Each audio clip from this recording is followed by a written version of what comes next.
বরিশালে ডেঙ্গু আক্রান্ত নারীর মৃত্যু, হাসপাতালে ভর্তি ১৪৯ রোগী। বরিশাল সিটির সাবেক মেয়র সহ ১৯ কর্মকর্তাকে দুদকের তলব। বরিশালে অস্ত্র ধরে ছিনতাই করতে গিয়ে যুবলীগ কর্মী আটক। বরগুনায় স্কুল ছাত্রীকে অপহরণ, বাবার মামলা। বরিশালে তরুণীকে ধর্ষণের হাত থেকে বাঁচিয়ে লম্পটকে পুলিশে দিল হিজড়া গোষ্ঠী। বরিশালে ভরা মৌসুমেও দেখা নেই ইলিশের, দাম চড়া।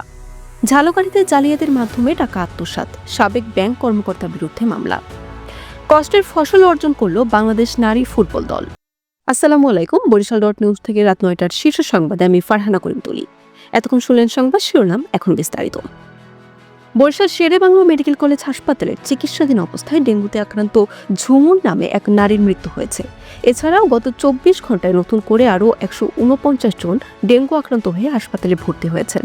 বৃহস্পতিবার দুপুরেও তথ্য নিশ্চিত করেছেন সেবাচিম হাসপাতালের উপপরিচালক ডক্টর এস.এম. মনিরুজ্জামান।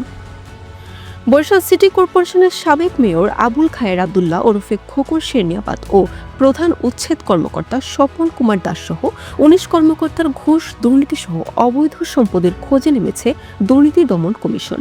অভিযোগ অনুসন্ধানের এরই মধ্যে দুদকের বরিশাল অফিস থেকে ১৮ জন কর্মকর্তার ব্যক্তিগত নথি সহ অভিযোগ সংশ্লিষ্ট নথিপত্র তলব করা হয়েছে।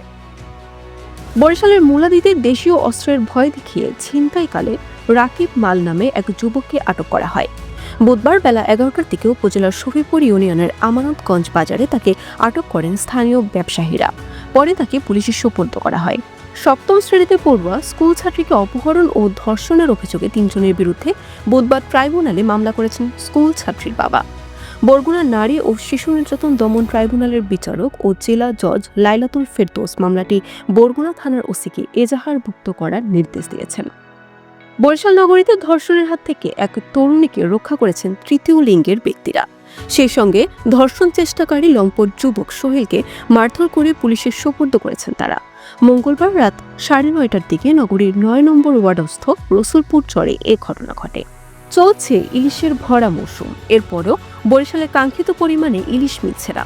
সরবরাহ কম হওয়ায় বাজারে বেড়েছে দামও। এতে সাধারণ মানুষ ইলিশের স্বাদ থেকে বঞ্চিত হচ্ছে। মৎস্য অধিদপ্তর এবং ব্যবসায়ীদের তথ্য মতে গত বছরের চেয়ে এবার ইলিশের দৈনিক উৎপাদন কমেছে ৮ থেকে ১০ মণ। এর প্রভাব পড়েছে বাজারে। প্রতি কেজিতে দাম বেড়েছে ৫০০ টাকা।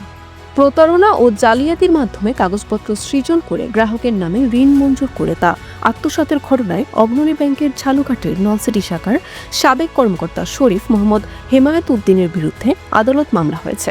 ভুক্তভোগী বৃহস্পতিবার সকালে ঝালকাঠির সিনিয়র জুডিশিয়াল ম্যাজিস্ট্রেট দ্বিতীয় আদালতে এ মামলা দায়ের করেন।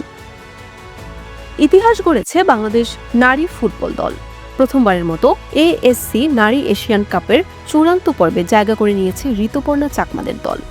ফুটবল ইতিহাসের পাতায় নতুন করে নাম লিখিয়েছে লাল সবুজের প্রতিনিধিরা, যেটিকে অনেকে বলছেন দেশের ক্রীড়াঙ্গনের অন্যতম বড় অর্জন। বরিশাল.নিউজ।